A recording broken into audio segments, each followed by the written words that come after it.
Добрый вечер, здравствуйте, уважаемые любители Таро. Начинаем очередной курс по картам Таро, по обучению. Сегодня у нас пажи, как начало младших арканов, которые придворные младшие арканы, да? Вы, наверное, уже в курсе, что младшие арканы Таро делятся на две такие большие группы. Это цифровые, собственно, карты, номерные еще их называют, да? Цифровой ряд от единицы, то есть от туза до десятки. И так называемые придворные карты, либо карты двора, либо, как еще можно было бы сказать, картинки, да, как по аналогии с... Ну, помните, если вы в детстве играли там в дурака, либо в что-нибудь такое, обычной игровой колодой, да, вот там были, ну, как были, и сейчас есть. Валет, дама, король, да, мы их назвали картинки. Ну вот примерно те же самые картинки, только в виде персонажей мы с вами видим в картах Таро, в придворных картах. Почему придворные карты двора? Просто потому, что у нас тут с вами фигурируют королевы и короли. И, соответственно, те, кто им служит, рыцари и пажи. Вот можно сказать, что это самое главное в делении карт двора по какому-то принципу. Во-первых, у нас с вами присутствует, конечно, принцип деления на масти, то есть на стихии. Это дает нам характер карт. С другой стороны, у нас есть некая иерархия. Если вы помните, если вы смотрели у меня на канале лекции по старшим арканам, да, там было вступление в, собственно, этот курс, там была краткая история карт Таро, и там я рассказывал в общем и целом, откуда взялись вообще придворные карты, младшие арканы и придворные карты. Вот, уже вспоминать об этом не буду. Кому хочется, можете найти видео на канале в плейлисте интенсив курс по картам Таро. По-моему, там это есть. Хорошо, значит, что у нас сегодня пажи? Но до того, как мы начнем, я бы очень просил всех тех, кто только-только зашел на видео, посмотреть про пажей. Очень вас прошу поставить лайк и прокомментировать это видео. Это очень поможет YouTube понять, что вам нравится видео, что это видео нужно показывать другим таким же заинтересованным. Таким образом, вы поможете другим людям найти мой канал. Ну и, соответственно, мне поможете немножко подняться в раздаче YouTube. И вам хорошо, и другим хорошо, и мне приятно. Вот. Можно считать, что это такая, ну как сказать, не сказать плата, да, скорее с вашей стороны это благодарность мне за предоставленную информацию. Информацией я делюсь по принципу тому, что теоретическая информация может быть бесплатной. Вот, поэтому все лекции по картам Таро у меня бесплатные. Более того, они составляют основу для моего учебного курса практического, который мы уже проводим, собственно, на платной основе в группах, которые у нас идут утром и вечером, понедельник, среда, пятница. Группы небольшие, маленькие, по 7 человек, для того, чтобы можно было как-то работать более или менее индивидуально. Да? То есть ученики имеют возможность задавать мне вопросы, мы разбираем расклады, смотрим, как все эти карты, и старшие арканы, и младшие, и цифровые, и придворные, как они играют, собственно, в раскладах. То есть разбираем практическую сторону гадания на картах Таро. Вот, минутка саморекламы закончена. Спасибо, если вам это было интересно. Ну и, соответственно, если знаете людей, тех, кто хочет поучиться чему-то, дайте ссылочку на мой канал. Я вам буду очень благодарен. Ну и они тоже. Ну что, поехали, да? И да, кстати, если вдруг вы подписчик, а YouTube не прислал вам оповещение о том, что начался эфир, подпишитесь на Telegram. Ссылочка на Telegram есть в описании к этому видео. Туда я за полчаса, либо хотя бы за 5 минут высылаю оповещение о том, что мы начинаем эфир, что вышло новое видео, допустим. Тогда вы 100% не пропустите ничего из моих эфиров. Как-то так. Хорошо, хорошо. Ну что, пажи. Давайте проясним общий принцип деления карт Таро по придворной иерархии. То, что тут есть иерархия, я думаю, это очевидно. Вы сами понимаете, что какие-то карты старше, какие-то младше, да, ну, условно, старше-младше, я не имею в виду возраст, я имею в виду силу влияния на ситуацию. Соответственно, пажи это самая слабенькая карта, рыцари посильнее, хотя они все еще зависят от ситуации. Ну и королева с королем, они являются, как это, владельцами, хозяевами этой ситуации, однако сила их влияния на эту ситуацию, да, сила управления этими людьми и ситуацией различается несколько. Королева пользуется ситуацией, но не может командовать полностью. А вот король как раз он и пользуется ситуацией, и может как угодно этой ситуацией вертеть. Захотел начинает что-то, захотел заканчивать что-то. В общем, все достаточно просто. Например, давайте я вам сразу приведу пример из жизни такой, да, чтобы вам было понятно, что за карты. Например, если вы представите себе, давайте в тех же декорациях, да, у нас придворные карты, двор королевский, сидит за столом король, рядом королева, вокруг рыцари, соответственно, да, пируют. Допустим, у них там королевский пир. И вот рыцари пируют, кушают, там пьют что-то, обсуждают какие-то политические события, анекдоты травят. Вот. Королева с королем тоже во всем этом деле участвуют, они хозяева этого пира. Вокруг снуют вот эти пажи, слуги, прислужники, которые разносят еду, наливают вино, убирают пустые тарелки. В общем, ну, выполняют такую работу, да, работу по услужению. И получается так, что таким образом у нас представлены 4 как бы слоя таких, которые активно участвуют в данной ситуации. Пажи, которые выполняют приказы и не могут проявлять инициативу. Рыцари, которые участвуют в данной ситуации уже на позициях таких более высоких, однако их тоже, ну не то чтобы пригласили на этот пир, король им велел прийти на этот пир, потому как и пажи, и рыцари являются подданными вот этой самой пары. Поэтому можно сказать, что рыцари, да, они тоже подневольные люди, однако они имеют большую степень свободы. Они сидят, кушают, пьют, они уже могут проявлять инициативу. То есть они могут решать, буду я это пить или не буду, буду я это есть или не буду, хочу я есть или не хочу, хочу я пить или не хочу. Да? Рыцарь, в принципе, может приказать пажу, принеси там еще вина, либо принеси мне там чистую тарелку, что-то такое. Паж не может выбирать. Пажу, как сказали, вот это неси, это наливай, да, квадратное неси, круглое кати, да, копать отсюда и до обеда. Вот у пажа нет возможности выбирать, у рыцаря есть возможность выбирать. Королева и король, они владеют ситуацией, то есть королева, в принципе, вольна отдавать приказы всем, кто находится ниже нее, и просить чего-то у короля. Король должен учитывать пожелания королевы, потому как они все-таки семейная пара, они вдвоем управляют этой ситуацией, они вдвоем владеют этой ситуацией. Можно сказать, что весь этот пир, он был организован ради вот этой королевы, чтобы ей скучно не было, да, чтобы развлечь.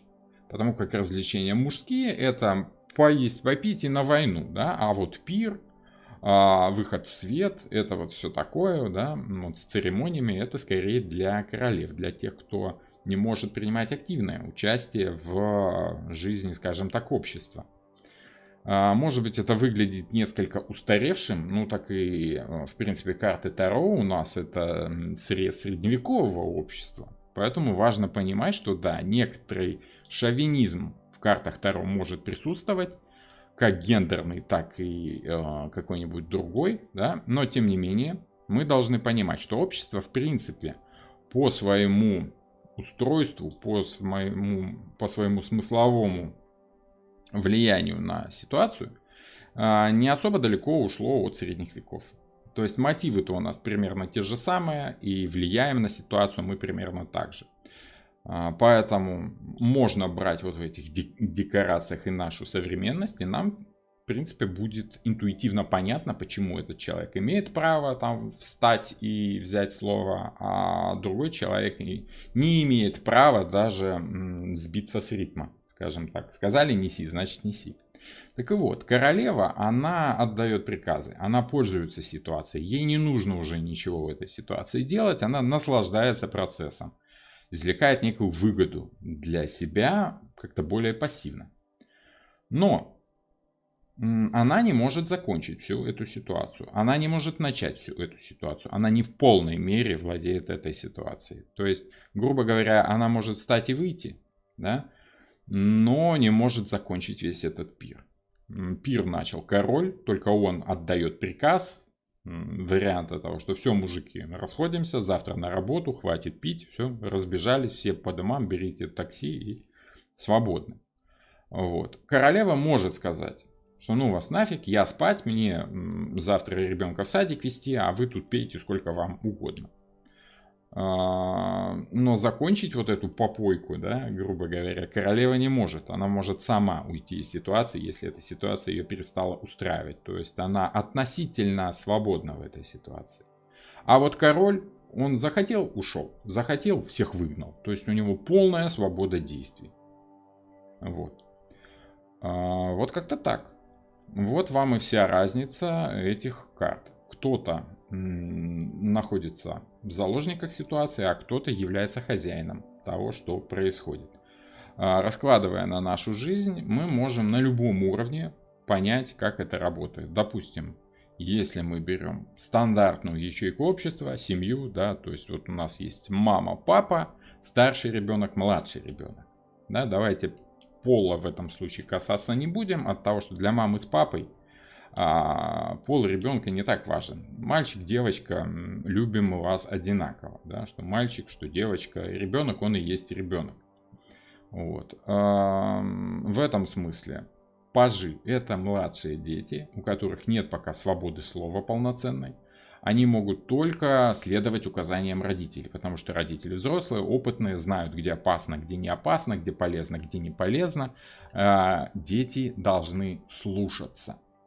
Вот эти дети и есть пажи. Вот вам одно из значений, одно только из значений карт. Да?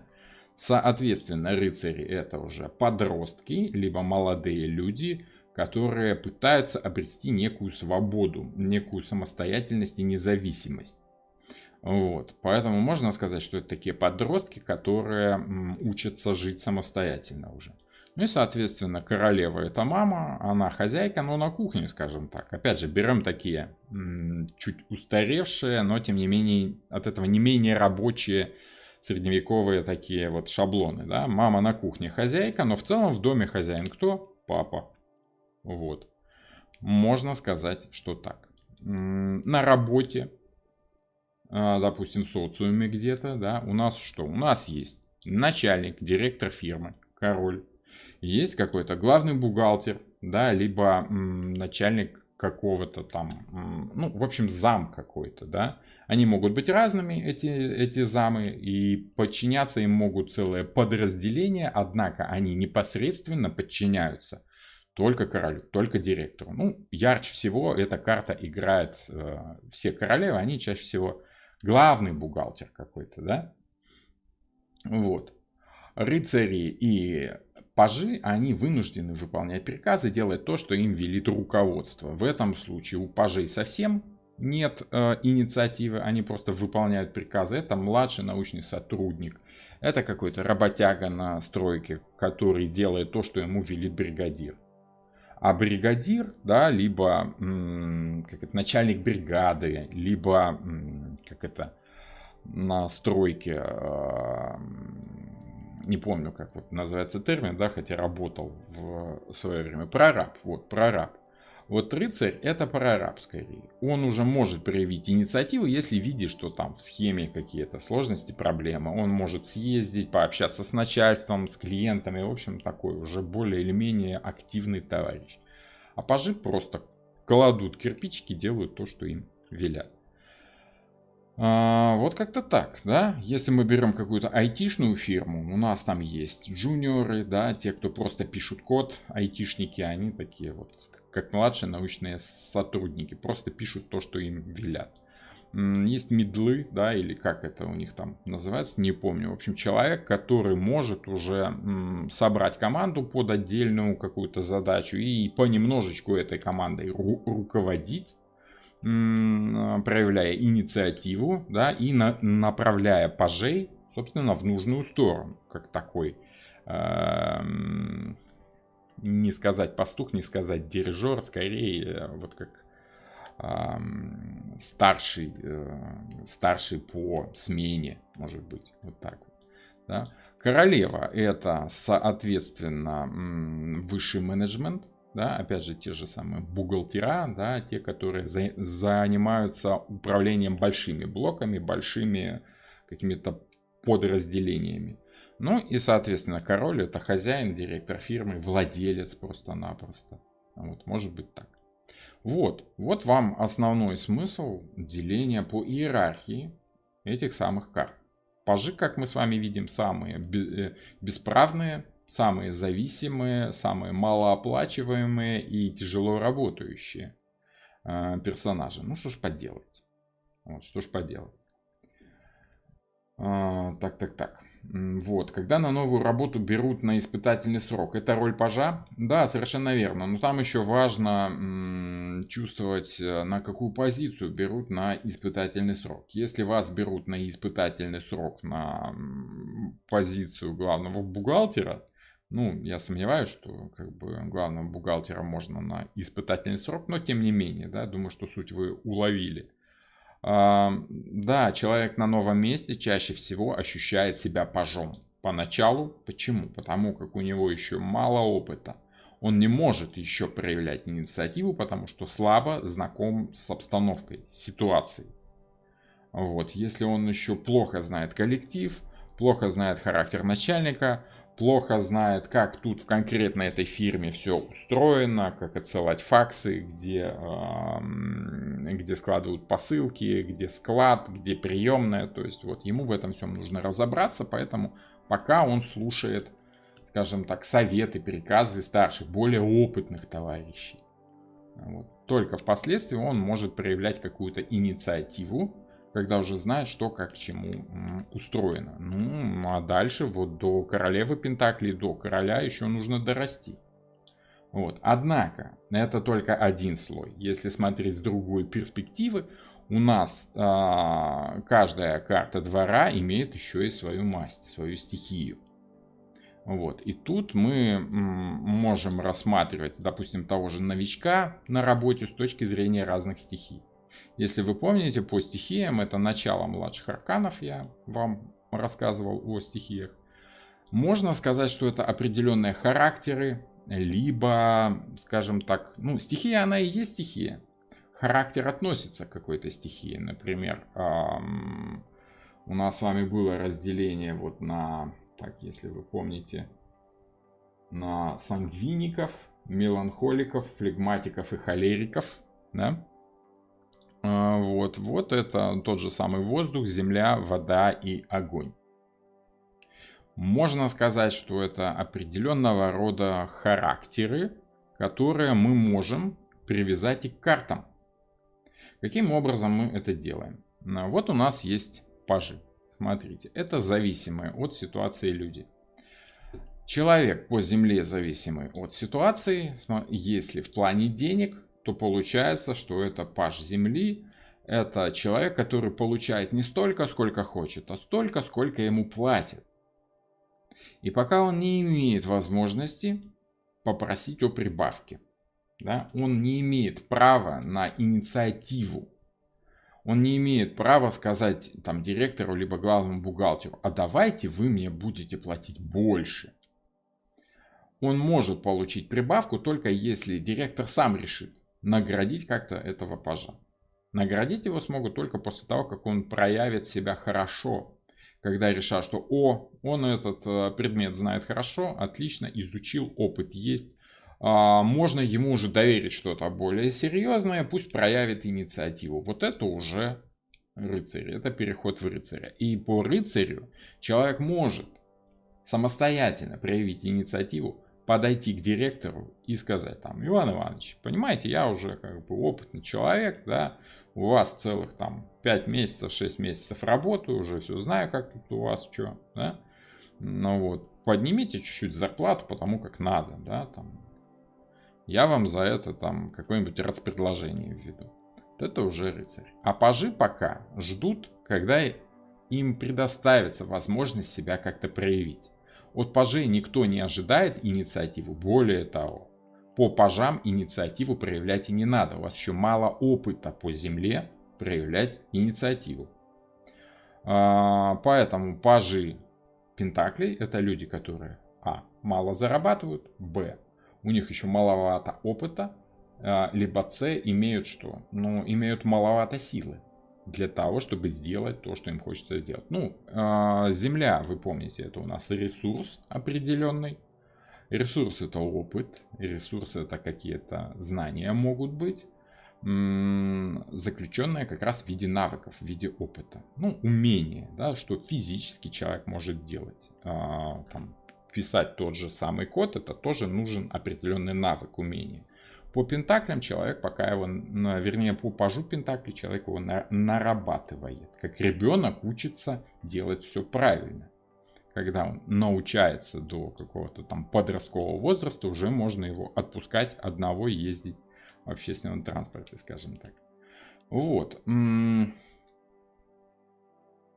По работе, допустим, в чем разница с пажом жезлов? Мы же помним с вами, что жезлы — это у нас социум, это, собственно, работа и есть. Да? Наше желание, которое мы продвигаем в социуме, когда мы чего-то хотим от других людей, взамен люди дают нам то, что мы хотим, когда мы выполняем то, что хотят они. Начальник хочет, чтобы вы сделали там определенную работу, вы хотите, чтобы начальник вам заплатил определенную сумму за эту работу. Идет как бы такой условный своего рода торг. Вы присматриваетесь, достойна ли это зарплата за те услуги, которые от меня хотят, либо маловато. Да? Вот. Если маловато, то можно сказать: извините, что-то маловато. Да? Но паж пока не может решать, сколько ему там маловато или нет. Паж может либо принять ситуацию, либо согласиться на то, что ему там командуют, либо уходить из этой ситуации назад. Без всякого развития. Почему жезлы? Жезлы — это вот тот самый социум, работа. Пажи жезлов обычно указывают на наше общение с другими людьми, когда идет обмен какими-то желаниями в плане работы. Когда вам в пятницу вечером звонит начальник и говорит: понимаешь, там, Светлана, некому выйти на работу, все заболели, проклятый ковид. Да, вот только ты одна осталась, спасай фирму, выходи на ночное дежурство. В общем, надо. Надо и все тут. Вот. И вы понимаете, что если вы взбрыкнете и поступите слишком гонорливо, да, скажете: не, я что-то, знаете, не хочу сегодня выходить в ночную смену, то вполне вероятно, что вам скажут: ну и тогда вы уволены, Светлана. Да? Поэтому, как правильный паж, нужно послушаться и выходить на работу. Правильный паж, он слушается, он выполняет приказы. Конечно, в надежде на то, что рано или поздно он все-таки станет рыцарем жезлов. Но если вас просто ставят перед фактом, заставляя как-то, либо угрожая, в мягкой форме, да, ты же, Светлана, понимаешь, да, что непослушных сотрудников мы увольняем, да, тогда это, конечно, паж мечей. Когда вы чувствуете, что вам приходится подчиняться. По жезлам вы еще как-то так, колеблетесь, да, хочу, не хочу, тут. Окей, правильный паж жезлов — человек, который испытывает свои желания. И вы можете сказать: ой, понимаете, да, конечно, я очень хочу выйти на работу, но не могу, там мне ребенка не с кем оставить. И тут уже хозяин положения, начальник, который вам звонит и говорит, что нужно выйти, он начинает как-то торговаться с вами. Светлана, я понимаю ваше желание, но поймите вы меня, бла-бла-бла. Вот это все начинает уговаривать. Да? То есть идет такая борьба желаний. Вот такая борьба желаний всегда идет по жезлам. Вот. Но когда вас просто ставят перед фактом, то это значит, что тут деваться некуда. Когда звонит, допустим, какой-нибудь участковый из отдела и говорит, знаете, мы вашего ребенка как бы сегодня взяли пьяного, да, ему 16 лет, а он пьяный там где-то с банкой пива шел, да, вот вы чувствуете, что вы в этой ситуации, ни о каком желании там речь не идет. У вас идет только ощущение того, что вы должны сделать, обязаны, чтобы выручить там ребенка из какой-то сложной ситуации. Тогда это уже мечи. Вам идет информацию, которую вы игнорировать и с которой торговаться вы не можете. Вы просто знаете, что, придется делать это. Я зависима от данной ситуации. Я ничего сделать не могу, я в рамках закона, есть какая-то ситуация, из которой как бы победителям выйти сложно, нужно просто делать то, что говорит участковый, иначе там ребенок проведет всю ночь в обезьяннике в этом, скажем так. Поэтому вы как паж мечей едете скорее в участок, чтобы забрать своего ребенка и разобраться уже с ним дома, поговорить по-серьезному уже, да.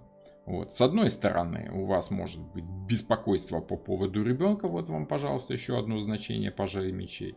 С другой стороны, у вас может быть ощущение, что вы ничего в этой ситуации другого-то сделать не можете. Что вам сказали, то вы должны делать. Вот это ощущение пажа.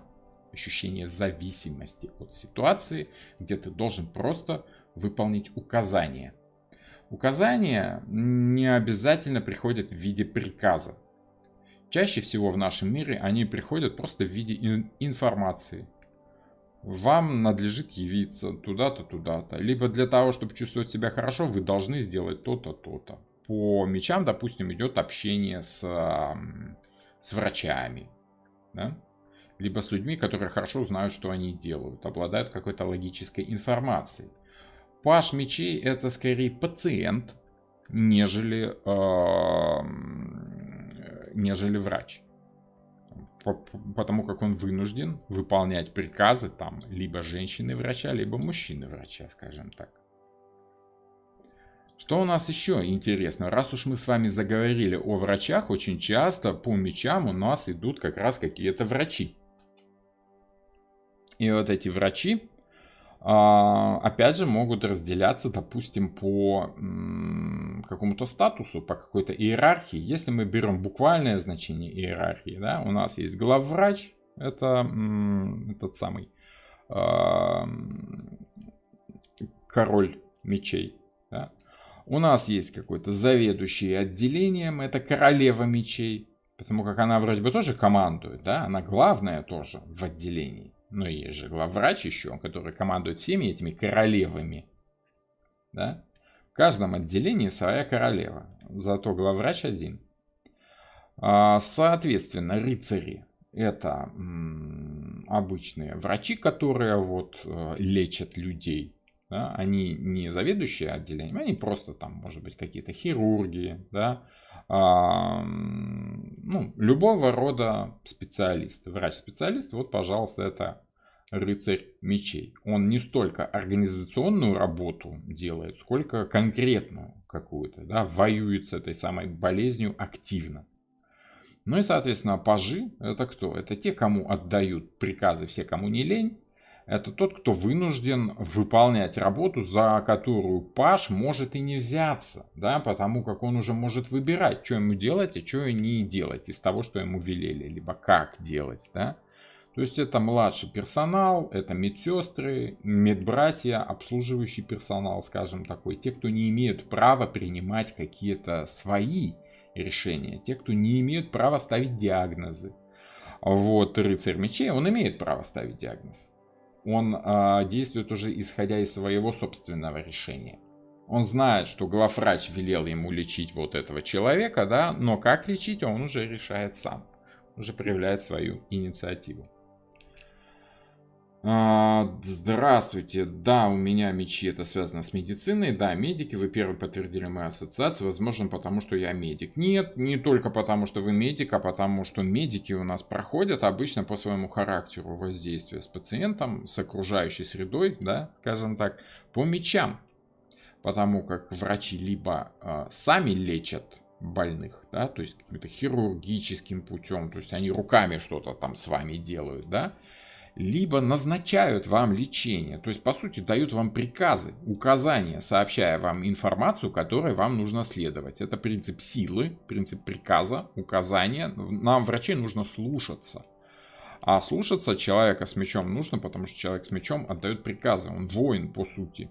Да? Знание — это сила, вот сила по мечам — это и есть вот то самое знание, которое идет у нас в нашем современном мире как силовое воздействие. Если вы хотите повоздействовать на человека как-то, вы ему что-то говорите сначала.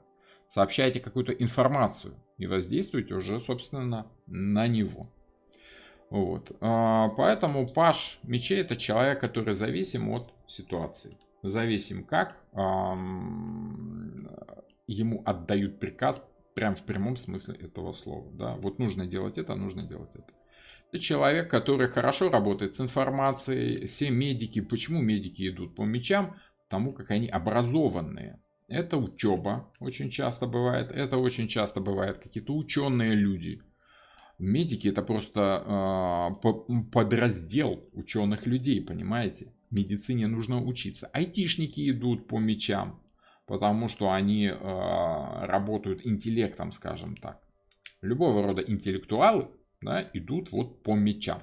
Потому что мечи — это остро отточенный ум. Это информация, которой мы делимся. Да? Воздух — это то, что переносит информацию, скажем так. Там световые волны, звуковые волны, запах. Даже вот прикосновение идет через воздух. Если мало воздуха, вы уже начинаете чувствовать прикосновение физическое, уже начинаете чувствовать землю. Переходите к земле. Вот. Как-то так. Ну и кубки, пажи кубков — это люди эмоционально зависимые от ситуации. Это любого рода художники, творческие люди, да, какие-то режиссеры, которые создают что-то. Режиссер не в том плане, что он управляет каким-то процессом. Управляет, отдает приказания скорее король мечей. Поэтому режиссер, конечно, он ближе к королю мечей, когда работает со съемочной группой. Но когда он воплощает в фильме свои мечты, да, свой замысел, когда он хочет обработать... Ну, что у нас кино? Кино — это когда нам определенным образом передают эмоцию, воплощенную в какой-то истории. Вот это кубки. Воздействие, эмоциональное воздействие по кубкам. Это кино, это искусство, это любовь в прямом смысле слова, религия какая-то, да, мировоззрение, ощущение опыта напрямую чувственно, а не как-то там через знание. Да?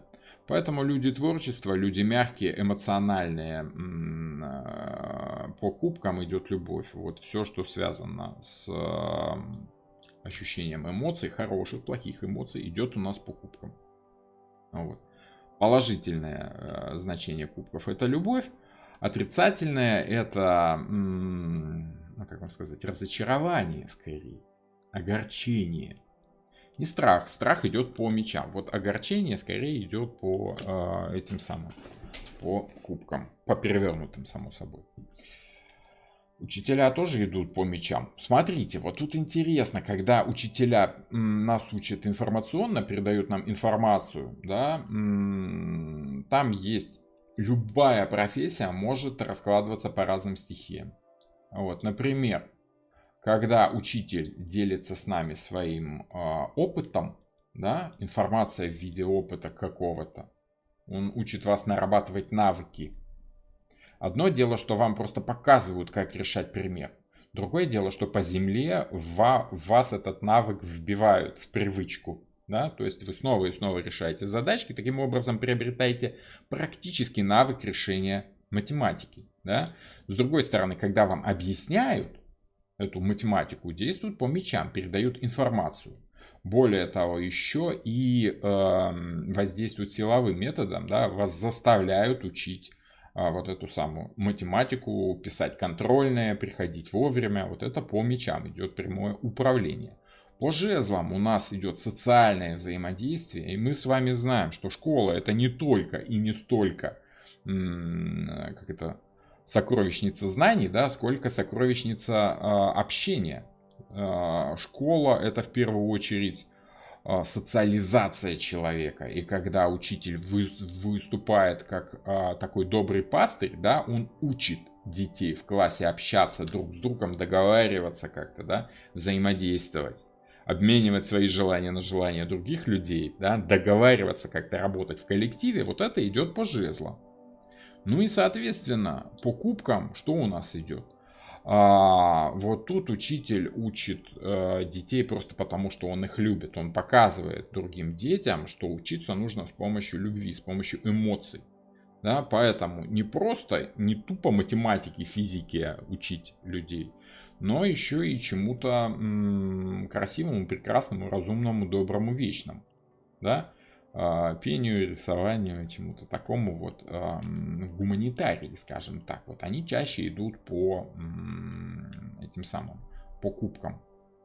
Тот же самый учитель русского языка и литературы, он выступает у нас как король мечей, когда говорит о языке. Потому что язык — это стройная система знаний. Как устроен язык. Вот так вот есть определенные правила, которым нужно следовать.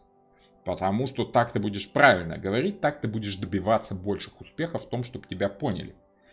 Вот. А по кубкам тот же самый учитель, строгий учитель, который там заставляет каждую запятую правильно ставить, в кубках он уже вам рассказывает о трепетных чувствах, там, я не знаю, Татьяны к Евгению Онегину, да?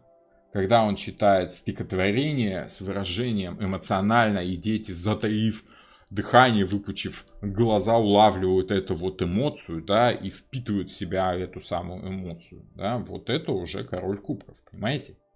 Вот. И что интересно, что учитель — это, конечно, король, потому что он владеет ситуацией полностью.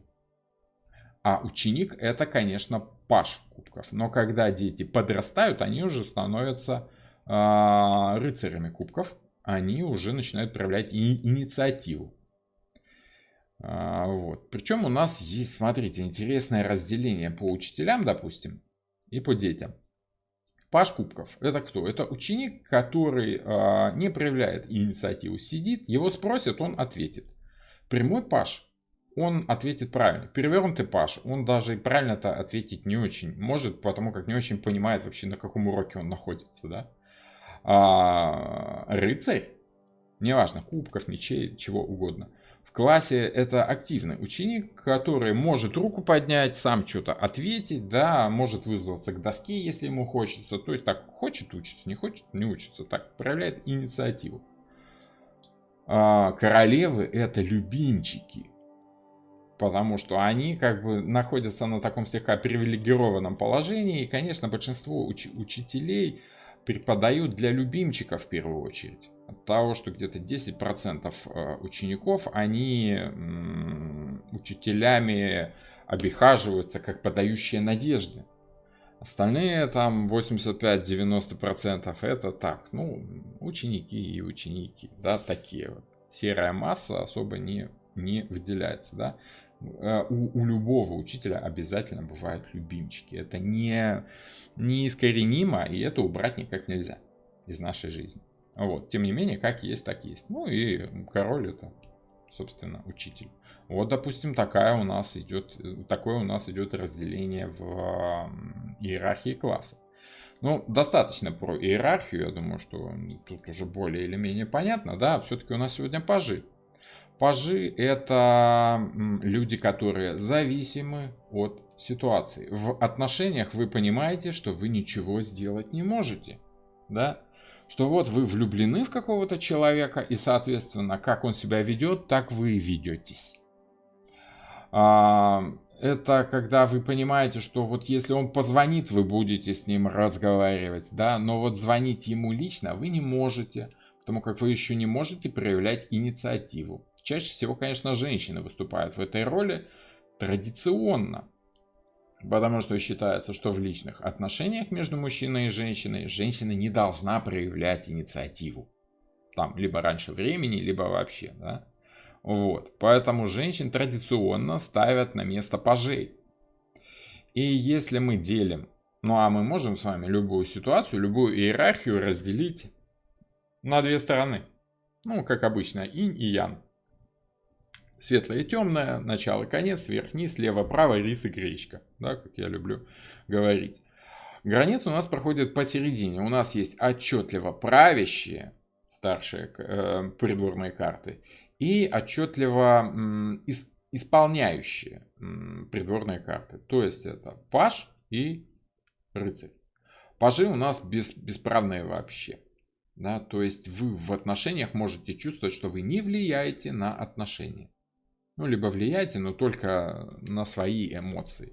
В частности, в отношениях, допустим, паж пентаклей говорит о вашей физической заинтересованности в общении с партнером. Сексуальная сторона. Она же как бы и финансовая. Почему? Потому как материальная сторона нашей жизни — это физика тела, это секс и это, конечно, деньги, которые являются физическим воплощением затраченных нами сил и каких-то ресурсов. Да? Ну, какая-то база, грубо говоря.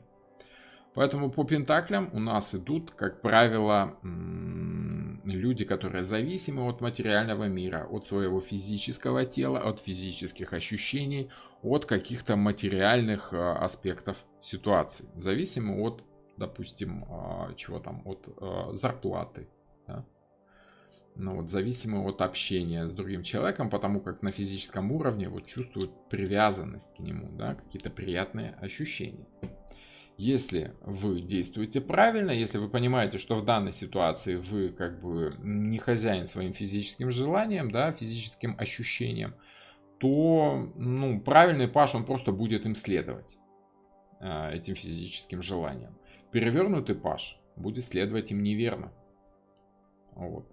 Как это можно сказать? Ну, допустим, прямой паж, если он выпадает на женщину, которая сомневается, встречаться ему завтра с мужчиной или нет. Прямой паж значит, что физически это может быть интересно. Общение от мужчины может быть просто приятным, да, может быть сексуально окрашенным как-то, да. Вот. И, в принципе, женщине это может нравиться, если она не против того, что она не будет вольна над тем, как решать. То есть, паж пентаклей, он чувствует, что если к нему проявит инициативу, он ничего сделать не может. Грубо говоря, женщина, которая начинает обнимать мужчину в какой-то приватной обстановке по пажу пентаклей, сопротивляться даже не может. От того, что ей физически хочется, да, вот, и она чувствует, что тело отзывается само. Тело реагирует положительно. Вот если паж прямой, то у вас все нормально. То ваше тело реагирует на ситуацию, и вы, окей, я что тут сделать могу? Нравится и нравится, хорошо, будь что будет. Перевернутый паж пентаклей — это когда физическая сторона на вас давит, и вы понимаете, что вы ничего сделать не можете. Например, обнимает вас мужчина там какой-нибудь очень приятный, и вы чувствуете, что все, вы теряете контроль, как в мультике, да, при звуках флейты теряет волю и самообладание, как тут слон, да, полосатый. Вот, и получается так, что перевернутый паж — это когда вы настолько зависимы от ситуации, что даже сопротивляться не можете, даже поделать ничего не можете со своим физическим телом. Оно как бы само соглашается на то, что ему там навязывают в этой ситуации. Вот. Причем это может играть не только как положительно, но и в отрицательную сторону. Допустим, вам нужно общаться с каким-то человеком, да, и вы чувствуете, что вы зависимы. Поставили вам в напарники какого-то неприятного человека, у которого, я вот отчетливо вспоминаю по перевернутому пажу пентакли, как я работал как-то в банке, было дело, да, работал я в банке, ворочал миллионами, да, там из сейфа в сейф перекладывал. И была у нас сотрудница, которая, такими отвратительными духами пользовалась. Просто ужас. У меня слезились глаза, я не мог находиться с ней в одном помещении, просто потому что это просто было ужасно. Но вот и сказать ей нельзя, потому как человека обидишь, да, как-то намеков она не понимала, а напрямую ее я обидеть как-то еще не умел, не мог, да, так сказать, как бы мягко, но настойчиво. И вот этот перевернутый паж Пентаклей — это зависимость моя от работы с человеком, который тебе на физическом уровне неприятен, а взаимодействовать с ним все равно нужно. Работать с ним нужно все равно. Перевернутый паж Пентаклей — это, допустим, когда женщина уже терпеть не может своего мужа, да, но спать с ним приходится, потому как, ну, это уже муж. Тогда это перевернутый паж Пентаклей. Человек чувствует зависимость свою от ситуации, причем она может искренне хотеть, да, наладить отношения, но в постели он может ее не интересовать абсолютно. Вот, и вот это, конечно, печально может быть. Вот вам такой пример пажа Пентаклей. Животные могут показываться как пажи. Ну, смотрите, суть пажей это в том, что они выполняют приказы. Да? А собака у нас правильный паж, если она дрессированная, выполняет приказ. А вот перевернутый паж это какой-то кот неправильный, да, потому что коту как ни приказывай, он все равно сделает так, как ему хочется, да, то есть такой неправильный паж, который не понимает вообще, что подчиняться нужно в этой ситуации, что ты зависим, вот. Поэтому можно сказать, что коты у нас идут скорее по другим картам, по каким-нибудь рыцарям, да, вот.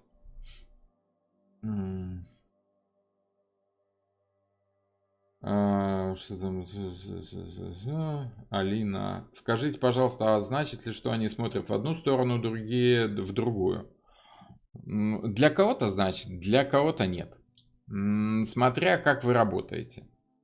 У меня временами не значит, а временами значит. Если мне интуитивно кажется, что в раскладе этот человек смотрит в сторону от другого человека, я могу это озвучить.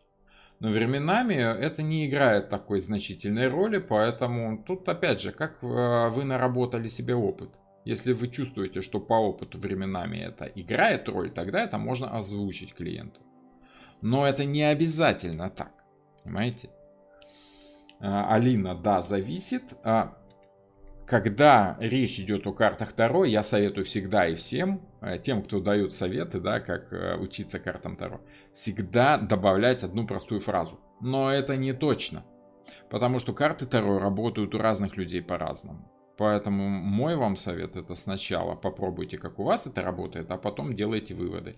И когда вы даете совет, да, это уже к Александру, когда вы даете другому человеку совет, не надо делать это категорично, да, что да, зависит, либо нет, не зависит. Я бы сформулировал это возможно, что и зависит. Вот. Не факт, что у Алины будет зависеть, может будет, может не будет. Пока человек не попробует, как карты работают конкретно у него. Никаких жестких правил таких в картах Таро, ну, их может и не быть. Советую посмотреть на ютубе видео психолога Алены Солодилова «Энергия четырех стихий». Она подробно рассказывает движение фигур относительно друг к другу. Ну, она, скажем так, рассказывает о своей точке зрения. Я думаю, так будет вернее. Сочетание паж мечей и верховная жрица может означать посещение психолога? Да, кстати, да, все хорошо. Все может быть и так, может быть и так. Наталья в этом плане, да. Татьяна пишет, помните по раскладу у нас в группе король мечей хороший хирург с опытом работы был? Да, король мечей часто хирург такой опытный, который знает, что и как нужно делать. Вот. Но это в раскладе, в котором вы рассматриваете его как короля по отношению к своей ситуации. Тогда хирург, конечно, он король. Он вам велит, что вам нужно делать. Но когда мы рассматриваем того же хирурга в иерархии больничной, скажем так, да, он, если он зав. Отделением, он королева мечей, а если он просто рядовой хирург, пусть опытный, пусть толковый, но он рыцарь, он просто работает, да, вот, он может выбрать себе пациента, с которым ему будет лучше работаться, да. Вот, но тем не менее он... А вот король мечей в плане иерархии больничной, это скорее главврач. Вот, как-то так. Сохраните эфир, пожалуйста. Эфир будет сохранен, по крайней мере, вот по пажам точно будет сохранен. Вот с момента, как я начинаю рассказывать о картах, да, первые минут 10 я вырежу, конечно. Там так, общение просто приятное, да. которое сохранять вовсе не обязательно. Мы и так его все помним, это приятное общение. Вот. Так что в отношениях, допустим, паж Пентакли, как я уже сказал, человек зависимый от своего физического ощущения. Что в работе? В работе, допустим, паж Пентакли — это человек, который довольствуется той зарплатой, которую ему платят. Ну, такие деньги, ну, для начинающего, допустим, нормальные деньги. Паж — это начинающий. В принципе, паж Пентакли — это человек, у которого уже есть некий опыт, но он еще мал для того, чтобы проявлять инициативу. И деньги, собственно, такие, что ты понимаешь, что ну, тебе столько платят, что просить о прибавке пока смысла нет. Вот наработаешь опыт до рыцаря, тогда можно и прибавку просить. По перевернутому пажу Пентаклей зарплата вас не устраивает. Вы чувствуете, что вам мало платят. Больше вам платить вряд ли будут, потому как вы не имеете никакой инициативы по повышению своей собственной зарплаты. Грубо говоря, вы получаете столько, сколько вам платят. Это перевернутый паж Пентаклей. По какому-то опыту паж Пентаклей может значить, что опыт вам может быть полезен, и вы все правильно понимаете. Вообще, правильный паж, прямой паж, это он правильно понимает ситуацию. Он верно выполняет приказы. Перевернутый паж — это сотрудник, который напивается, где-то там делает что-то не так. В общем, опыт работы у него не тот, который он сообщает, да, то есть, ну, бракодел, скажем так, это перевернутый паж Пентаклей. Тоже вот все такое. Вот как-то так. По жезлам. По жезлам у нас идет скорее уже такой карьерный рост. Вот. Это понимание того, что по работе мы, допустим, хотим не просто денежки заработать. Денежки мы в Пентаклях зарабатываем, да, и какие-то навыки нарабатываем, какой-то опыт нарабатываем в Пентаклях. В общем, базу, ресурс создаем себе. По жезлам мы активничаем. Мы делаем что-то такое, что оказывает влияние на тех людей, с которыми мы общаемся. Мы делимся вот этими самыми желаниями. Активно торгуемся. Я хочу это, а ты что хочешь, а ты это. Ну, давай, короче, вот так вот сделаем, да. Короче, можно сказать, что по жезлам это в принципе идет сотрудничество. Сотрудники — это вот у нас, собственно, рабочий коллектив. Да? Паж жезлов — это человек, начинающий свою карьеру. Это новичок. Прямой паж жезлов — это новичок, который хорошо себя держит, правильно нарабатывает вот тот самый опыт, о котором шла речь в Пентаклях. Это человек, который правильно понимает, с кем нужно общаться по поводу продвижения своих желаний. Можно сказать, что они такие карьеристы. Почему? Потому что жезлы — это постоянный рост. Это огонь, это стихия огня, которая постоянно требует все больше и больше и больше и больше. Вот, поэтому по жезлам у нас всегда будет проходить общение с другими людьми, более того, с пониманием того, на какой позиции ты там находишься в этом социальном общении. Перевернутый паж жезлов — это человек, который не очень понимает, чего от него хотят. Вот, это человек, который приходит на работу, не очень понимая вообще, зачем он сюда на эту работу ходит. Да? Ну, просто так получилось. Перевернутый паж жезлов — это, ну, допустим, очень часто бывают это новички, которых мама с папой на работу устроили, позвонили начальнику, сказали: слушай, там, Серега, возьми нашего охламона там на испытательный срок, да, там, либо в какой-нибудь там, я не знаю, цех, да, пусть поработает для начала каким-нибудь обычным сварщиком, а там, глядишь, если поумнеет, может и повыше поднимется. И вот приходит такой охламон, да, в цех. Работать ему не очень хочется, потому что хочется ему в компьютерные игры играть дома вечером. И вот это явный перевернутый паж. Потому как он не очень хочет работать, не очень хочет расти вот на этом рабочем месте. Он какой-то такой, ну вот хочется какие-то, ну... В общем, паж жезлов перевернутый — это человек, зависимый от своих страстей, от своих желаний. Он не понимает, что в работе нужно показывать желание работать. Правильный паж жезлов, он с охотой берется за ту работу, которую ему дают. С охотой выполняет ее и показывает: вот, смотрите, какой я молодец, да, как эти вот двое из ларца. Что новый хозяин надо? Вот это вот два пажа жезлов. Вот, хочешь — сделаем. Вот. Перевернутые пажи — это когда они делают все криво. Ну, вот, не очень понимают, что от них хотят, не очень понимают, что за желание им туда поступает. На сейчас все, кто слушает вас, можно сказать пажи жезлов? Это если вы хотите... Смотрите, пажи жезлов, они уже начинают по чуть-чуть вступать в общение, да, потому как им что-то хочется. Хочется узнать что-то свое, и они пытаются повлиять на мое желание вам что-то рассказать, да.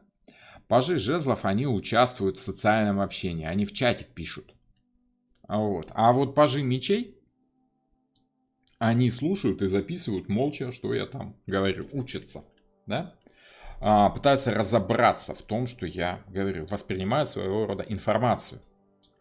Вот, как-то так. Если бы у меня были на канале донаты, они есть, но я их просто не озвучиваю, да? Паш Пентакли — это человек, который может еще и донатик забросить, да? Ну, это так, как бы шутка шуткой. Вот. Так что вот пажи жезлов — это люди, которые чувствуют зависимость от своих желаний, но если желания совпадают с реальностью, с желаниями старших товарищей, тогда хорошо. Вот. По пажу жезлов это человек, который хочет чему-то научиться, приходит и говорит: научите меня, пожалуйста, я буду слушаться, покажите, как вы работаете. Да? И вот человек показывает, как он работает, командует, руководит как бы вот этим пажом жезлов, но не жестко командует. Жестко командует у нас по мечам. Да? По жезлам у нас идет работа такая, по желаниям. А не хочешь ли ты вот это попробовать? Не хочешь ли ты вот это? Я знаю, что ты хочешь сделать то, иди делай то. Да? Вот. Нам указывают, чем мы должны хотеть. В отношениях жезлы — это страсти, конечно. Да? Это вот наши желания, которые в нас кипят, бурлят и всякое такое. Вот. Ахламон это, ну, я не знаю, у нас в Беларуси все, ну, я-то в Беларуси вырос, да, у нас все знают слово ахламон. Это, ну, такой, это не пришей кобыле хвост, да, вроде бы делает что-то, но как-то так, ни к селу, ни к городу. Я играю в компьютерную игру и параллельно слушаю романа. Я кто? Можно сказать, что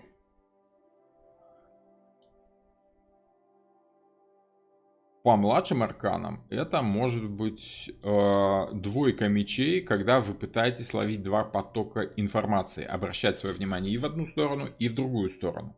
Разделяйте свое внимание на два информационных потока. Можно сказать, что по пажу жезлов у вас есть желание и в игру поиграть, и послушать меня. Поэтому вы как бы так вот между этими желаниями чувствуете себя разделенным чуть-чуть. Да? Вот. Это ответ на ваш вопрос. Хорошо, вернемся давайте к пажам, потому как у нас по пажам сегодня вопросы. Александр Конусов: по темпераменту паж жезлов — это холерик, паж мечей — сангвиник, паж кубков — меланхолик, паж пентаклей — флегматик. В принципе, верно, только без восклицательных знаков спокойнее, пожалуйста. Да? Вас все прекрасно слышат. Вот, собственно, да, вернемся к пажам жезлов в отношениях. Паж жезлов в отношениях — это человек, который, ну, как сказать, чувствует, что им владеют страсти, что ему что-то хочется. И вот, когда женщина чувствует страсть мужчины, она либо испытывает желание, ну, не то чтобы подчиняться, соответствовать этим желаниям, да, либо не соответствовать этим желаниям. Тут уже идет зависимость такая, как, ну, как это сказать, умеет ли другой человек управляться вашими желаниями. Может ли вот тот самый рыцарь жезлов, допустим, да, увлечь вас за собой. Паж жезлов увлекается. Он берет желание, которое ему дает человек, который управляет ситуацией, и подчиняется этому желанию. Вот и все. Он не то чтобы выполняет приказ наперекор своему желанию. Его желание соответствует желанию начальника. Да? То есть, ну, грубо говоря, в отношениях это, допустим, правильный рыцарь жезлов — это молодой человек, который предлагает девушке сходить в кино, допустим, да? Девушка, такая правильная, воспитанная девушка, знает, что она не должна предлагать мужчине, что там, чем сегодня вечером заняться. Должна ждать инициативы, которая исходит от молодого человека. Тогда ты будешь правильной девицей такой, да? И вот правильная девица по пажу жезлов, она пытается подстроить свое желание под желание молодого человека. В кино, да, хорошо, давай в кино. Хотя на самом деле, может быть, ей хотелось, чтобы он ее обнял и поцеловал, но она зависима от ситуации. Мужчина зовет в кино. Остается надеяться, что, может быть, в кино он ее там обнимет и поцелует. Правильный паж жезлов, он говорит, да, окей, хорошо, пошли в кино. В принципе, я могу согласиться с твоим желанием, потому как где-то там оно сходится с моим. Перевернутый паж жезлов — это когда женщина чувствует, что что-то не очень хочется, да. В кино вот не хочется. И паж жезлов начинает ныть: я не хочу, ну давай. А мужчина такой: не, все, мы сегодня точно идем в кино, я так решил, как бы вот он такой упертый рыцарь, да, либо вообще король. Король жезлов, он действует не так. Король жезлов, он просто приходит, видит, что женщина что-то не хочет, заявляет о своем желании так, что женщина начинает хотеть того же, что хочет мужчина. Король управляет чужими желаниями. А вот рыцарь, он предлагает свою инициативу. Он находится примерно в том же положении, что и паж, только чуть-чуть посильнее, постарше. Чуть больше влияет на ситуацию. Имеет право инициативы высказать вот в плане того, что там делать с этой девушкой. Часто бывает и так, что женщина проявляет инициативу, а мужчина как бы вынужден как-то подчиняться, да, желаниям женщины. Должен хотеть того же самого. Вот. Как-то так. Перевернутый паж. Он чувствует, что желания нет. Или, ну, то есть желание не подходит, не соответствует, но он все равно вынужден следовать этому желанию. Как-то так печально, но тем не менее. По мечам. По мечам все гораздо проще. По мечам идет информация. То есть он же, оно же, да, идет как силовой приказ. Вот те самые мечи, просто вы знаете, понимаете, ощущаете необходимость как-то действовать так, как вам сказали. Паж мечей — это человек, который что-то понял и делает так, как он это понял. Настолько, насколько смог понять. Да? Сообщили ему приказ, он насколько хорошо приказ этот понял, так и делает. Да? Перевернутый паж мечей все равно вынужден делать то, что ему там велели, но при всем этом он неверно, криво трактует то, что ему говорят. Неверно понимает этот самый приказ. Да? Паж мечей, допустим, это человек, который знает английский язык, но знает так, слабенько. На четверочку, ближе к троечке, да, что-то там худо-бедно понять может, ну, вот. Спросить уже не очень может, потому что, чтобы спрашивать, нужно проявлять инициативу какую-то, да. По пажу мечей ты можешь только там с 5 на 10 понять, что тебе говорят. Если, ну, то есть, грубо говоря, паж — это человек, зависимый от ситуации. Да? Паж мечей — это человек, который общается с иностранцем на английском языке, допустим. Ты не можешь выбирать ситуацию. Да? Человек, кроме английского языка, твой собеседник, не знает ничего. Русского не знает, украинского не знает, знает только английский. Все тут. Вы знаете русский, знаете там, допустим, как я, польский, белорусский, украинский, да, ну и английский немного. Вот. И вы понимаете, что вы зависимы от ситуации. Вы вынуждены общаться на том языке, который вам заявляет ваш собеседник, оппонент. Да? И вы чувствуете себя зависимым от ситуации, вынуждены с ним общаться так, слабенько. Но я слабенько знаю язык, поэтому вот я паж мечей. Да? Более или менее понимаю, окей. Перевернутый паж мечей — это когда вы не понимаете вообще, что вам говорит человек, но понимаете, что по-другому общаться с ним никак нельзя. Да, то есть он вам что-то по-английски говорит, вы хорошо там, если одно слово из 5 что-то понимаете, как-то там по-своему, по перевернутому пажу поняли, но понимаете, что что-то нужно делать, да? Вот, зависимо от ситуации. Вот как-то так. То же самое и в отношениях происходит. Это когда логика у нас идет. Да? Паж мечей — человек, зависимый от разума, от информации, от логики. То есть от каких-то силовых действий. Потому что все силовые действия у нас идут по логике. Ты начинаешь действовать, правильно действовать, только если понял, как нужно действовать. Если не понял, как нужно действовать, но вынужден действовать, это перевернутый паж. Понимаете? Вот.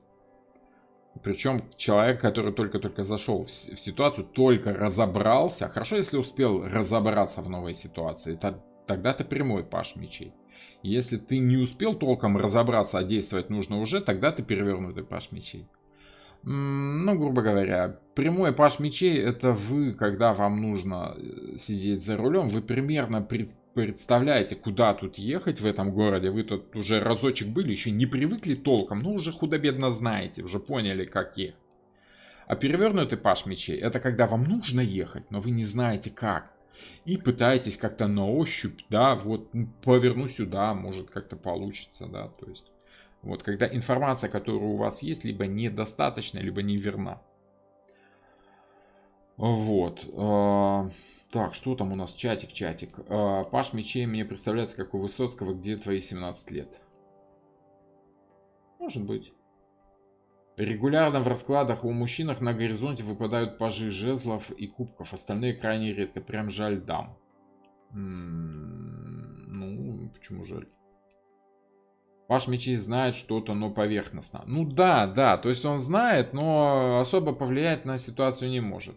Но он в средствах ограничен, в средствах действия, да, в способах действия. Он как знает, так и делает. Он как понял, так и делает. Вот, как ему сказали, как приказали, так и делает. Для него задача правильно понять приказ. Вот, основная задача для пажа, для любого, в принципе. Вот. Почему же жаль? Пажи это же не только люди. Это может говорить о начальной стадии отношений. Угу. Паж жезлов — отношения, возникшие на импульсе интереса. Новое, привлекательное, взыграла кровь. Да. Хорошо. Вот тут верно. Тут соглашусь. Может быть. Пажи — это человек, который понимает, что он еще только зависим от начала отношений, зависим от ситуации, не может еще влиять на другого человека, просто потому, что еще слабо его знает. Понимаете? Поэтому может действовать только исходя из собственного понимания ситуации, да, из как-то, прощупывать, учиться. Начало отношений — это когда мы учимся общаться правильно с интересным нам человеком. Вот. Если женщина работает в мужском коллективе и хочет понять, как работают мужчины, ее можно назвать пажом или рыцарем?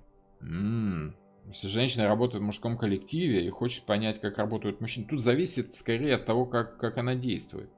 Если она начинает проявлять инициативу, то рыцарь. А если она просто пытается подстроиться под мужчин, вот мужчины шутят как-то по-мужски, и она тоже там пытается где-то там тоже так шутить, как мужики шутят. Хорошо, если удачно. Если удачно шутит, значит она паж, который понимает ситуацию. Но по рыцарю она может уже проявлять какую-то инициативу. Пошутить немножко по-женски и посмотреть, как мужики будут реагировать на эти женские, допустим, шутки. Да? Вот. Если вы меня сейчас хотите обвинить в каком-то шовинизме гендерном, да, учтите, что есть же разделение, да, на Comedy Club и Comedy Club Woman, да, то есть женский и мужской юмор — это немножко разные все-таки вещи, да. Надо сказать, женский юмор более эмоциональный, мужской более, не информативно, более логичный, либо алогичный, скорее алогичный. Вот. Женщины любят шутить на тему эмоций, мужчины на тему поведения. Может, если было видно развитие, а то мелькнет и дальше не видать. Ну, может, такой пролетающий, да, случайный. Смотрите, пажи встречаются, да. Рыцари, они уже как-то так, не то чтобы проявляют инициативу, они уже начинают управлять ситуацией по чуть-чуть. Королевы и короли, они уже более серьезно владеют ситуацией, они уже там отношения полным ходом уже. Вот. В общем и целом, паж мечей может еще значить и некие сведения, какую-то новость. Вообще пажи часто идут по новостям, да, то есть часто говорят, пажи — это же новости, да. Это там какая-то весть пришла, да, какое-то знание. Паж находится в ситуации, в которой ему что-то сообщают. как правило, он понимает, что он еще плохо понимает эту ситуацию, в которой он вынужден действовать, исходя из того, что он узнал какую-то новую информацию. Когда он ее обдумал, продумал способы действия, продумал способы реакции, через некоторое время тогда он уже становится рыцарем. Но пока, когда ему поступает свежая инфа, он пытается в ней разобраться. Да? Либо по мечам, либо как-то реагирует страстно, импульсивно, да? Либо по пентаклям может реагировать как на физическом уровне, так и на уровне привычек. Привычным образом, да, ой, ну я так всегда реагировал и сейчас так буду реагировать, да, допустим, ну вот сейчас. И по кубкам эмоционально реагирует, да, то есть, смотрите, идет такая женщина, симпатичная, в коротеньком платьице как-то, молодая девушка, хорошая летняя погода, идет, радуется, там птички поют, и вдруг слышит, как ей там вслед там, да, свистит кто-то так в восхищении, вроде с восхищением свистит, но зараза свистит все-таки, да, нет, чтобы просто сказать, девушка, вы великолепны, нет, свистят это как-то так, как-то что-то не очень, да, вроде бы и восхищение очевидно, с другой стороны, ну я ж не собачка, чтобы мне свистели, да, то есть такое что-то, но реакция в любом случае есть. Да? Реакция какая? По пентаклям человек обычно реагирует привычно. Я на свистки не оборачиваюсь. Да? Это все просто вот вбитая в голову привычка такая на физическом практически уровне. Сложно прям обернуться, потому что интересно, конечно, кто там свистит. Но с другой стороны, есть привычка. По жезлам существует импульсивная реакция, сразу хочется как-то прореагировать, да, объяснить человеку, что ты свистишь, ну что, свисток не болит, да, или еще что-нибудь такое. В общем, что-то сказать такое, чтобы человек почувствовал социальный отзыв. Но по пажам ты понимаешь, что ты зависим от ситуации и, в принципе, можешь только реагировать на эти свои страсти, на свое страстное желание что-то там сказать в ответ. Про взаимодействовать как-то, чтобы человек понял, какое ты испытываешь желание. По мечам идет скорее ощущение силы. Да? Это он мне свистит. Он хочет, чтобы я обратила на него внимание. С какой целью? Он хочет меня заставить что-то сделать. Обратить внимание на него. И тут уже все зависит от реакции, от человека. Да? Если ты человек сильный, ты понимаешь, что если тебя вот таким неприятным для тебя образом троллят, как бы, да, тогда самое лучшее средство против троллей, да, это не обращать внимания, игнорировать эту информацию, будто бы ты никак вот не заинтересован в общении. Тогда ты будешь либо королевой, либо королем, но если ты оборачиваешься, да, если ты прореагировал на этот свист, значит ты паш. Ты зависим от ситуации. Ну и паж кубков — это эмоциональная реакция. Идет эмоциональный ответ сознания самого человека. Да? Ты начинаешь как-то предвидеть будущее по этой ситуации. Ты уже представляешь себе, что происходит, если ты оборачиваешься и реагируешь. То есть тебе либо нравится это, либо не нравится.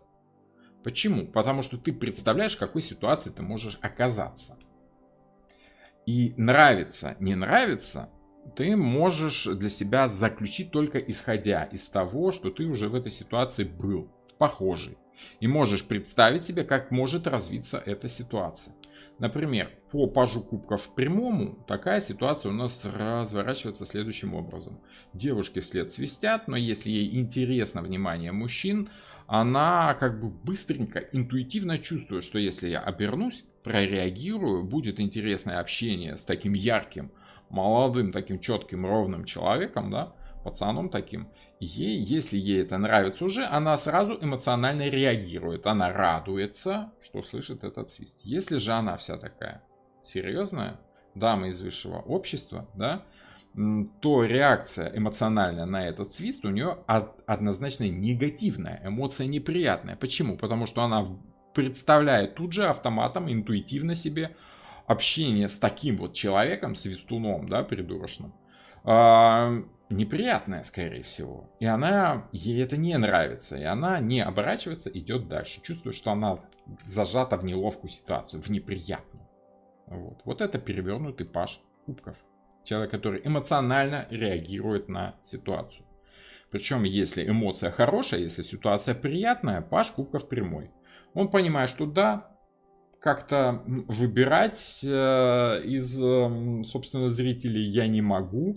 Раз зритель свистит, если мне нравится, окей, хорошо, совпадает. Но если мне не нравится, то я нахожусь в ситуации, с которой все равно ничего сделать не могу. Что нравится, что не нравится. Вот он один стоит, один свистит, да, как-то эмоция либо да, либо нет. Либо положительная, либо в минус. Вот. Вот как-то так. Поэтому пажи — это люди эмоционально зависимые от ситуации.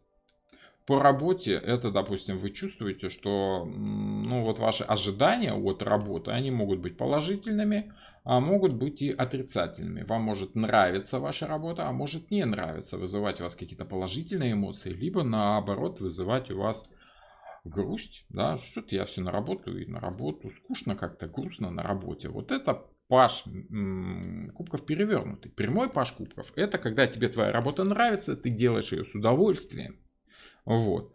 Понимаешь, что выбирать особо не из чего, поэтому лучше получать удовольствие от самого процесса. Да?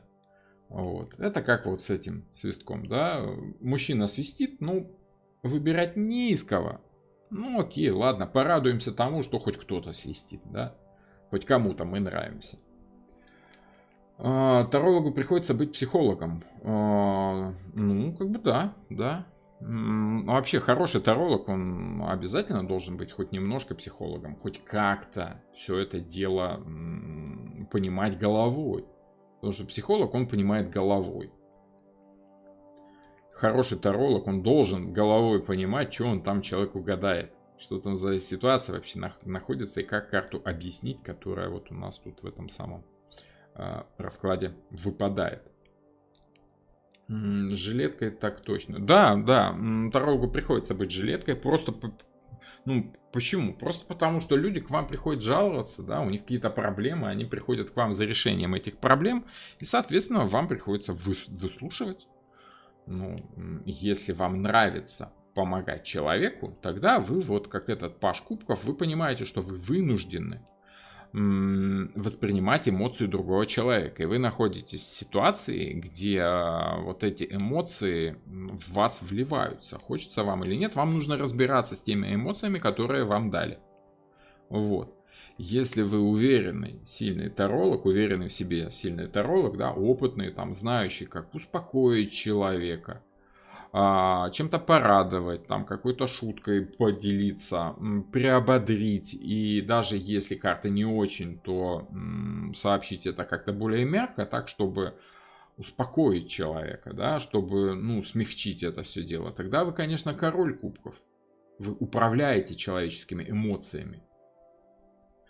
Но по кубкам это не информация, это именно эмоции. Это именно, скажем так, эмоциональный ответ на какую-то ситуацию. По перевернутому пажу к вам приходят какие-то люди, которые вам сообщают свои эмоции, и вы чувствуете, что, боже, опять, что такое. Вот перевернутого пажа в себе я чувствую, когда ко мне приходит клиент и спрашивает о каком-то убийстве, о чем-то таком вот жестком, неприятном, о каком-то насилии, то, что я терпеть не могу, да. Вот в этом плане, да, в этом плане как-то мне приходится все-таки прислушиваться к тем эмоциям, которые мне, может, не очень приятны, но для работы необходимы. Для понимания ситуации необходимо прислушиваться к тем эмоциям, которые тебе дают. В отношениях паж кубков прямой — это влюбленность человека, когда ты понимаешь, что изменить человека ты не можешь, изменить те эмоции, которые идут к тебе со стороны другого человека, ты тоже не можешь, и выражать свои эмоции тоже особо сильно не имеешь права. Можешь только радоваться, если ситуация приятная, печалиться, если ситуация грустная. Да? Вот грустно вашему молодому человеку, если вы девушка, да, что поделать, приходится с ним грустить. А пришел он такой с работы весь веселый, радостный. У вас тоже вечер задался, вам тоже весело, хорошо. Изменить это вы никак не можете, вы можете только подстроиться. Вот это пажи. Ну и, соответственно, если все хорошо, паш прямой. Если вам нравится та эмоция, которая к вам идет, это прямой паш. Перевернутый паш говорит об эмоции отрицательной, скорее, о том, что вам не очень нравится ситуация, в которой вы находитесь. Вот. Я обернулся посмотреть, не обернулась ли она, чтобы посмотреть. Да. Вот это вот самое. Пажи — это чистота, новизна, движение и решение. Карта вызова, проверка на прочность. Ну, новизна может быть. Это когда вы находитесь в ситуации, в которой не очень понимаете что-то, потому что вы можете быть новичком в этой ситуации, либо сама ситуация может быть для вас какой-то новой по своему приходу. Это раз. Чистота. Ну, я бы не сказал. Почему чистота? Невинность, да, в этом смысле. Ну, не искушенность. Разве что в этом плане. Но, извините, чистота, какая чистота может быть у пажа мечей перевернутого, да, который понимает, что взаимодействовать с ситуацией он может только силовым методом, да, что он зависим от ситуации, ничего сделать не может, поэтому будет сопротивляться. Да? Сложно сказать, почему именно чистота. Для меня вот это ваш вопрос меня ставит в тупик. Движение и решение. Движение скорее идет, активное движение у нас идет по рыцарям. Вот там в самом деле движение. Это более активные карты. Испытание. Ну, скажем так, каждому человеку, который находится в ситуации впервые, для него это своего рода испытание. Поэтому можно сказать, что и испытания тоже. То есть вы какие-то частности даете такие, да, которые не складываются в общую картину. А общая картина, она очень простая. Человек зависим от ситуации и действует, ну, так, как вынужден действовать. Потому как у него мало сил для того, чтобы поворачивать ситуацию в ту сторону, в которую ему хочется. Он на это права не имеет, не знает как, не может, не чувствует.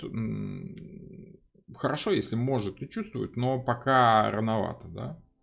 То есть это такое вот ощущение, что ты вовлечен во что-то, но можешь только плыть по течению.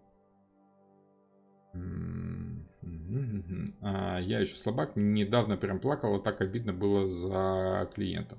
Но это гиперэмоциональность, это... Ну, я тоже гиперэмоциональный человек, мне порой очень обидно за клиента, особенно если клиент какой-то симпатичный человек, приятный в общении, конечно, жалко, если там что-то происходит. Вот.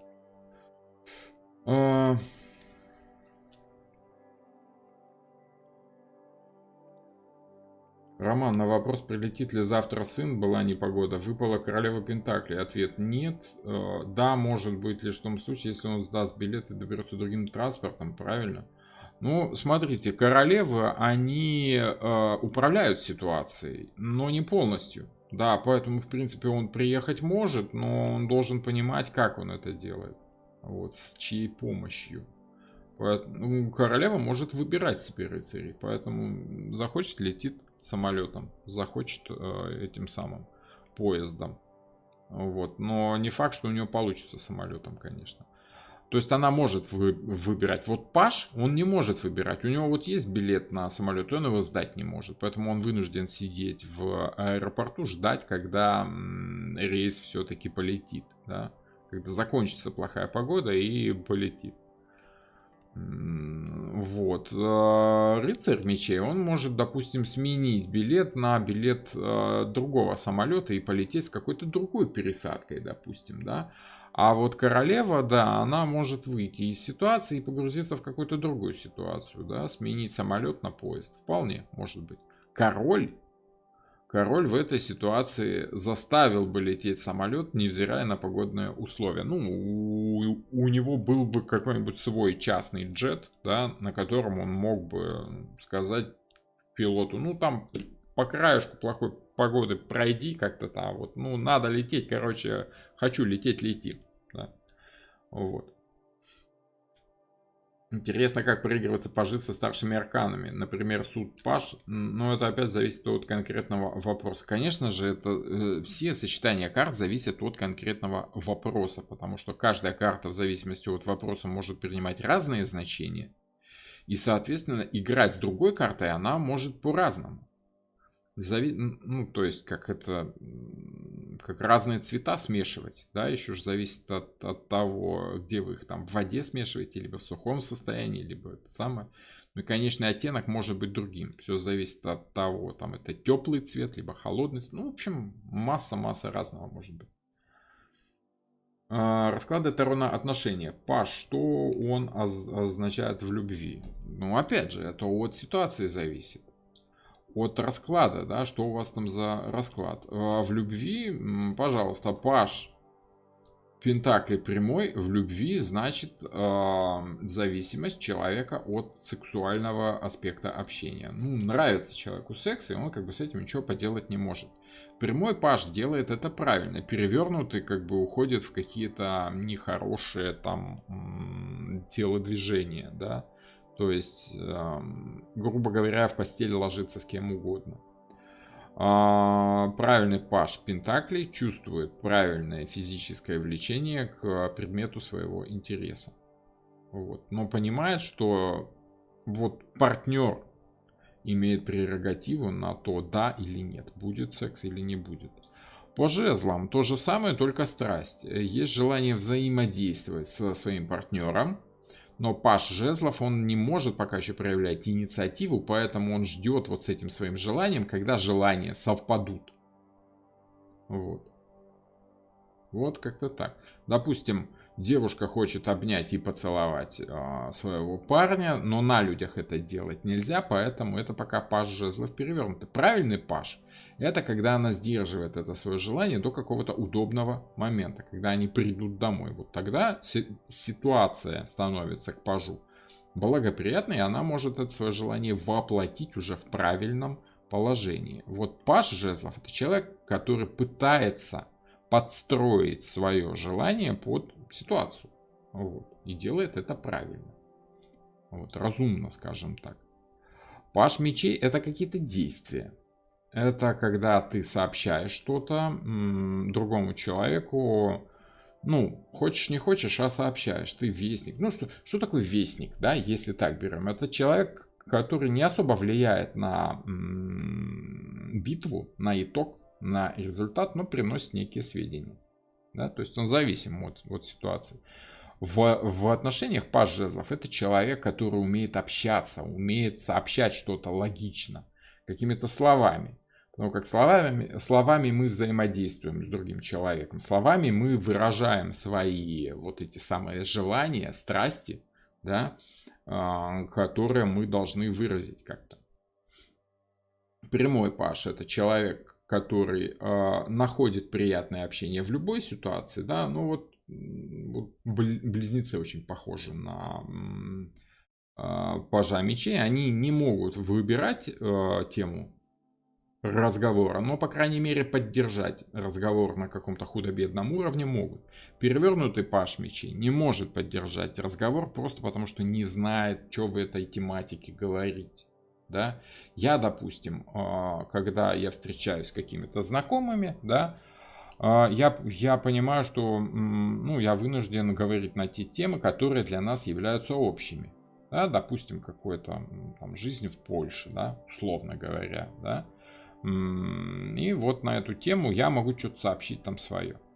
Но вот на тему какой-то для меня малоизвестную, допустим, как писать код, да, какая-то айтишная тема, да, как писать приложение, я вообще ничего сказать не могу. Поэтому у меня будет Паж перевернутый. Точно так же и в отношениях. Что-то мы можем сделать в ситуации. И Паж прямой, он делает правильно то, что от него требует ситуация. Перевернутый Паж, у него и действия какие-то суматошные, неверно интерпретированная ситуация. Неправильно понял, неправильно прореагировал, неправильно сделал.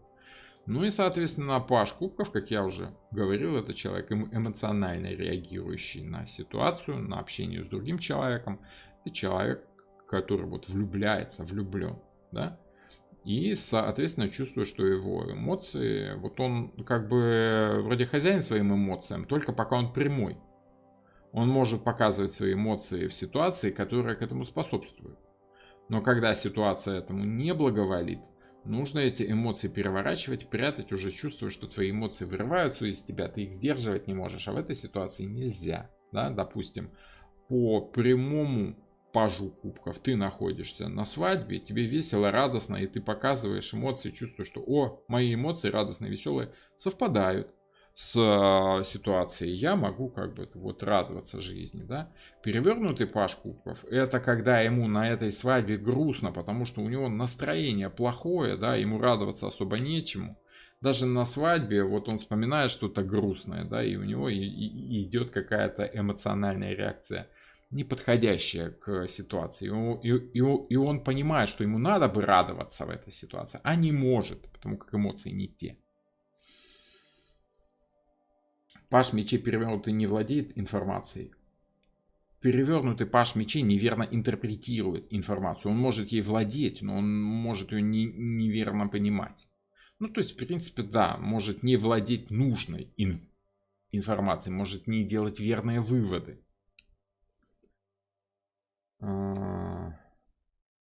Больше всего запросов, раскладов на отношения, и как бы говорить, что по пажу это незрелое отношение, я бы не говорил так. А я и не говорю, что это незрелое.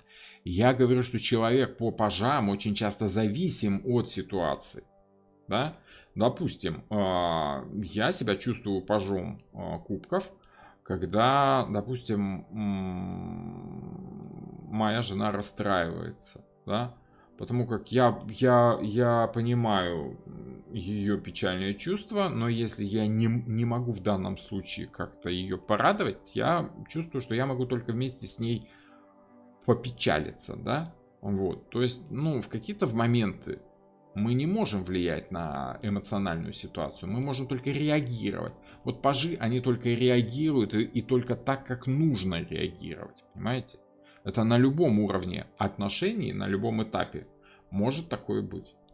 Поэтому тут как бы вы можете прожить с человеком 25 лет и в какие-то моменты все равно быть пажом кубков. Когда вы чувствуете, что вот с этими эмоциями вы ничего сделать не можете, да, просто вот должны реагировать правильно. Ну вот.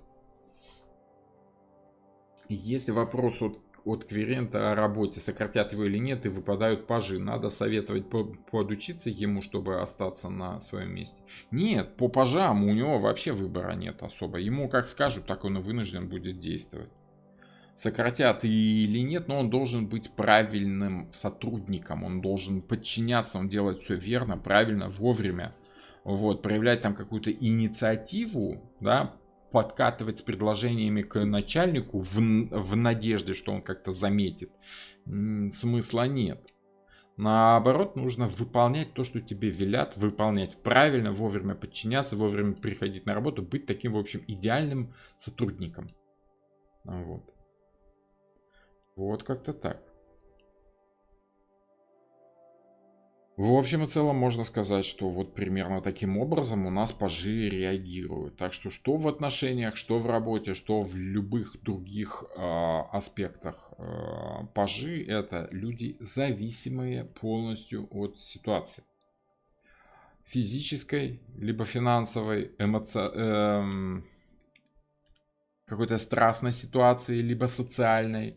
Да, какой-то силовой, где нужно что-то делать, ситуации, либо информационной, где нужно что-то понимать, вот, либо эмоциональной, либо там, где вы планируете, да, в какой ситуации вы хотите оказаться, как и что вы хотите ощущать. Вот, тут особо выбирать пажам не приходится, они понимают, что вляпались как-то так. Как интересно, казалось бы, картон проявляет себя. Есть колоды, с которыми просто не могу работать на перевернутых, только прямые. Вот тебе и личные отношения с картоном. Это у вас личные отношения не с картоном, а со своей реакцией на изображения, которые на этом картоне изображены. Дело в том, что когда мы смотрим вот на это сочетание цветов, на вот эти линии, фигуры, да, у нас в голове возникает какой-то образ, какая-то реакция эмоциональная на то, что мы видим на картинке. И, конечно, если вам не нравится, как нарисована колода, допустим, конечно, вы будете испытывать отторжение. Поэтому работать нужно только с колодой, которая тебе визуально нравится. Чем хороша колода Уэйта? Тем, что она визуально нейтральная, понимаете? Она не вызывает лишних эмоций. Она вызывает нужные эмоции. То есть она нарисована как будто специально в такой манере.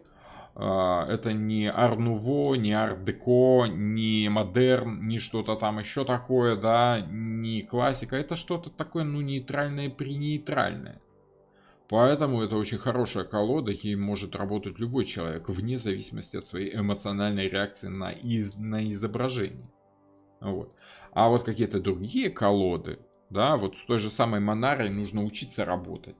Если вам не очень нравится изображение обнаженного тела, да, то вам с Монарой будет очень сложно работать. Вы будете чувствовать какое-то отвращение к этому всему. Фу, как можно, как они там могут это вот все делать? Ну как вы будете работать с колодой, которая вызывает у вас эмоциональное отторжение? Да никак не будете работать. Либо будете работать, но будете делать это очень плохо.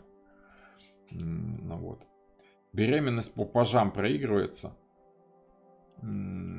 Собственно, как беременность. Ну, если зависимость от ситуации, если женщина понимает, что как бы, ну, вот как есть, так есть, да, забеременела и что, я ничего с этим сделать не могу, просто потому что не имею права. Ну да, может быть, но именно скорее, еще раз, беременность, если вы чувствуете зависимость от ситуации, потому что в беременности, давайте я такой вопрос проясню. И, наверное, на следующей лекции нужно будет мне этот вопрос затронуть серьезнее. Дело в том, что номерные карты — это ситуации. А придворные карты — это ощущение человека, который находится в этой ситуации. Можно сказать, что это персонажи, которые обладают определенным характером, испытывают что-то внутри этой ситуации. То есть вот тут у нас сценки, да, что происходит? А вот тут у нас кто в этом всем деле барахтается, насколько человек силен вот в этой ситуации. Ну и еще, конечно, старшие арканы, там еще почему это все дело происходит, да, и как это оказывает влияние на развитие человека. Там уже такое более широкое философское понятие. Можно сказать, что перевернутый паж кубков не любит тебя? Можно. А можно сказать, что любит и страдает. Все от ситуации зависит. Ну, еще раз, вы все хотите, чтобы я по одной карте вам охарактеризовал целую ситуацию. Но это очень-очень сложно. Это нужно очень хорошо знать, чувствовать ситуацию, чтобы одной картой понять, что к чему.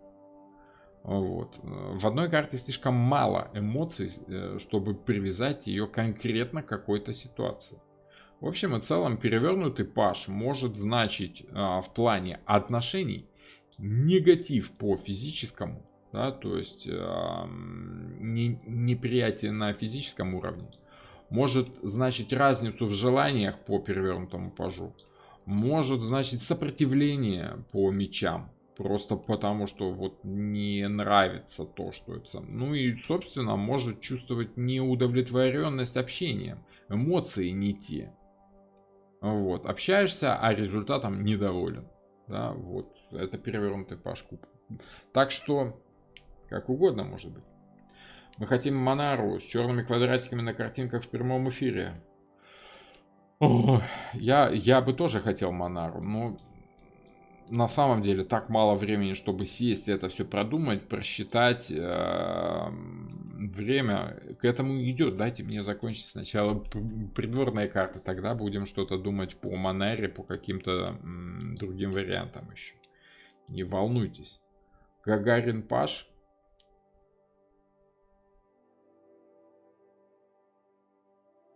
Не знаю, не задумывался. Возможно. Если учесть, что он как бы был зависим от ситуации, партия сказала надо, комсомол ответил есть, тогда да.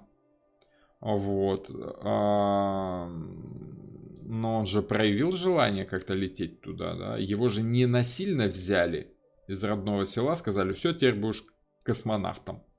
Вот на момент полета, возможно, там было ощущение пажа Пентаклей, потому как он, был прям физически зафиксирован, да, и чувствовал, что в случае чего он и прореагировать не сможет, он очень зависим от этой ситуации, да. Там скорее перевернутые пажи. Но если он все правильно делал в ситуации, то он просто выполнял приказы. Редер Уайт, что писал про пажи? Можно кратко? Ну, почитайте. У меня нет сейчас с собой маленькой белой книжечки. Да, и честно сказать, к практическим значениям по уэйту я не обращаюсь часто, потому что по картам нужно нарабатывать свои практические значения. Суть я вам передал. Вот. А как уэйта это проигрывалось? Можно привести пример пажей в кинематографе? Ага. Ну, вот был такой фильм «Терминал», да, там, где человек застрял в аэропорту и был вынужден жить на ограниченном кусочке пространства. Вот это пажи, в принципе.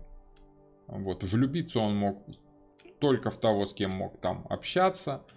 Делать мог что-то ограниченно, да. Желание у него было одно — уйти из этого места, да, то есть он тоже был как бы ограничен этими желаниями. Ну и паж Пентакли — это в принципе физическая ограниченность, да, может быть. Я под ваш глубокий приятный голос стала в сон погружаться.